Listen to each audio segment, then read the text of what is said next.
Hello guys, ఇప్పుడు సాయంత్రం 7ంటికి India versus West Indies match ఉంది కదా కోల్కతాలో ఈడెన్ గార్డెన్స్లో.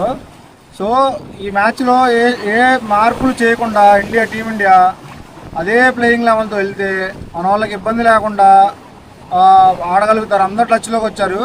అది బౌండరీస్ చాలా చిన్నగా ఉంటాయి. వెస్టిండీస్ వాళ్ళు కూడా పవర్ హిట్టర్స్ బాగా ఉన్నారు.